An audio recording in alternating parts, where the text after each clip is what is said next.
번째 주인공은요, 바로 김여정이에요. 조금 전 김여정이 이재명 대통령의 이름을 리재명이라고 언급하면서 비판을 했습니다. 김여정 얘기부터 좀 볼 수 있을까요? 대통령 실명까지 언급하면서 이렇게 비난한 건 이 정부 들어 지금 처음인데 뭐라고 비판했는지 한번 보시죠. 저희는 이재명이라고 저희 표기 맞게 썼습니다. 근데 북한은 리재명이라고 했어요. 리재명은 역사의 흐름을 바꾼 위인이 아니다. 무시하는 거죠. 개선 생색내려 안간힘 망상이고 개꿈이다. 남북관계 개선 얘기하는 거죠. 망상이 개꿈이다. 한국은 우리 외교 상대 될 수 없다. 라며 맹비난을 했습니다. 앞서 이재명 대통령은 작은 실천이 조약돌처럼 쌓이면 상호 간 신뢰가 회복될 것이다 라고 했지만 김여정이 그에 대한 응답을 한 거예요. 개꿈이란 거예요. 망상이란 거예요. 위인이 아니라는 겁니다.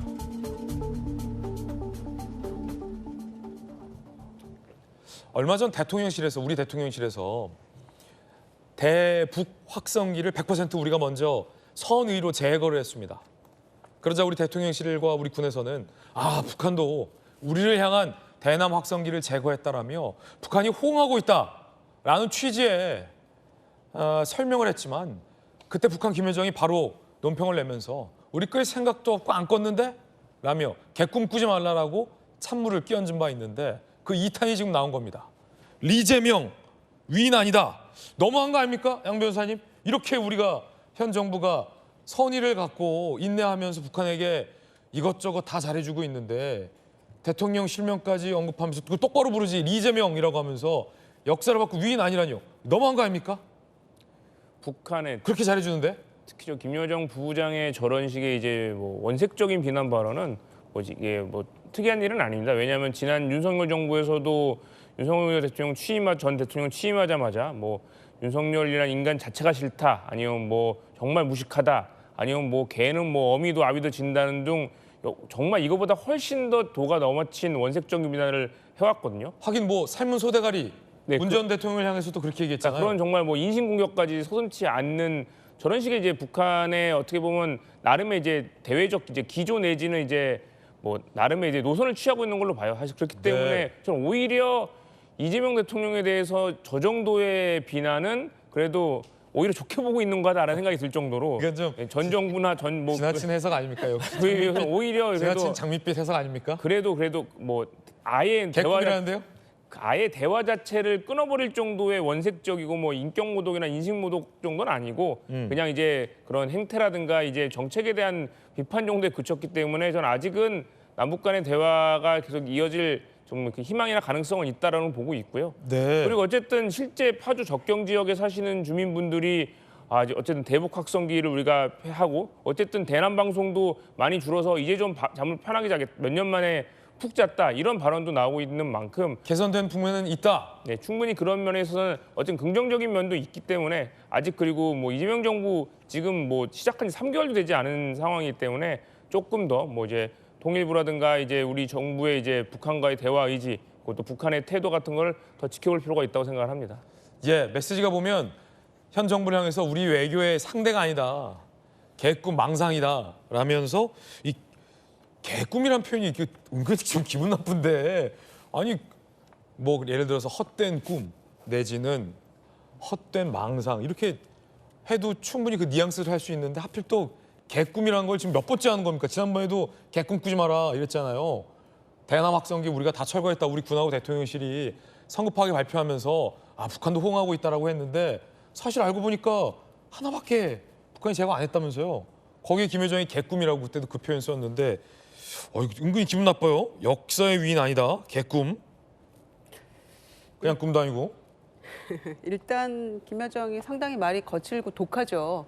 표현이. 그런데 일단 뭐 남북한을 떠나서 개자가 들어가면 좀 기분은 나빠요. 특히 저희 이제 이재명 정부 들어서 굉장히 대북 유화적인 발언, 그다음에 어떤 정책을 펼치려고 굉장히 노력을 하고 있는데 뭐 남북 관계가 지금 완전히 단절된 상황에서 단칼에 좋아질 수는 없겠죠. 네. 그래서 여러 가지 그 모색들을 하고 있고 확성기 뭐 중단을 비롯해서 여러 가지 대책을 마련을 하고 있는데 아마 저렇게 굉장히 예민한 반응을 보이는 것은 지금 한미연합훈련 때문일 것 같아요. 그렇군요. 예, 을지훈련 때마다 항상 북한에서는 굉장히 예민한 반응 그리고 과격한 발언들을 쏟아냈기 때문에 지금 그 시점 한가운데 있는 게 아닌가 싶고요.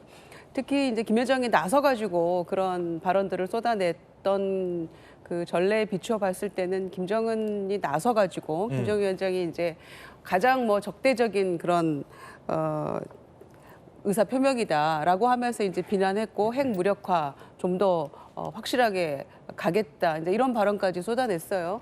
그래서 아마 이제 그게 좀 그 예외적인 어떤 그런 모습이라고 볼 수 있는데 그 두 가지 측면인 것 같아요. 한미 연합 훈련에 대해서 굉장히 예민해 있다. 그리고 늘 그거에 대해서는 해마다 초미의 관심사이고 신경을 곤두세우기 때문에 우리가 이번에는 뭐 야외 훈련도 조금 뭐 한 50% 정도 줄이고 네네. 예, 그런 거를 보였어도 굉장히 예민하게 나오고 있다라고 생각하고요. 두 번째는 이제 곧 한미 정상회담이 이제 다음 주에 있을 예정이잖아요. 그렇죠. 거기에서 뭐 방위비 분담금 포함해서 뭐 추가적인 관세 뭐 그 조금 세부적으로 챙겨야 될 부분들도 있습니다만은 아마 한반도 비핵화 문제에 관해서도 트럼프 대통령과 얘기가 나오겠죠. 이제 그런 부분들까지를 포함해서 굉장히 날카로워져 있다라고 생각합니다. 그래서 그런 저는 어떤 도발적인 발언들을 쏟아내고 있는 거 아닌가 생각하는데요. 그래도 이재명 대통령은 지금 남북 간 그 합의, 과거에 합의한 것 중에 깨진 부분들을 다시 복원시키는데 예. 조금 더 노력해 보겠다라고 얘기를 하고 있으니까 뭐 웃는 얼굴에 침 못 뱉겠죠. 끊임없이 저렇게 할 수는 없을 거라고 생각하고요. 외교의 상대가 아니다. 그러면은 미국이 상대인가? 이제 이렇게 물어보고 싶어요. 그런 점에서 또 이 남한을 패싱하려는 그런 준비를 하고 있는 게 아닌가라는 생각도 드는데 그런 일이 없도록 한미 정상회담에서도 트럼프 대통령과 잘 네. 얘기를 해야 될 것이고 아마 이런 부분들은 그런 맥락에서 이렇게 예민한 반응들을 쏟아내고 있다고 생각합니다. 참 북한이 안쓰럽고 안타까울 지경인데 우리 정부가 선의로 내민 손을 내밀었을 때 잡아야지 안 그러면 북한의 국제사회 고립이 더 심화될 수 있다라는 지적도 전문가들 사이에서 나오고 있습니다. 러시아 우크라이나 전쟁이 곧 끝난다면 지금 친하게 지내는 러시아가 조만간 미래에도 북한에게 우군이 될 수 있을지 장담할 수 없다는 분석도 나오는 가운데 김여정이 이런 남북관계 개선을 바라는 현 정부에 찬물을 끼얹는 발언을 한 겁니다. 지난 18일 이재명 대통령이 북한에게 이런 유화 메시지를 냈습니다. 그에 대한 답변인 것 같은데 한번 들어보시죠. 작은 실천들이 조약돌처럼 쌓이면 상호 간의 신뢰가 회복될 것이고 또 평화의 길도 넓어져서 남북이 함께 성장할 수 있는 그런 토대도 마련될 것입니다. 을지연습은 우리 국민의 생명과 안전을 지키는 방어적 성격으로 이를 통해 북한을 공격하거나 한반도 긴장을 고조시키려는 의도가 없음을 분명히 했습니다. 자, 김여정 입장 속보로 전해드렸습니다.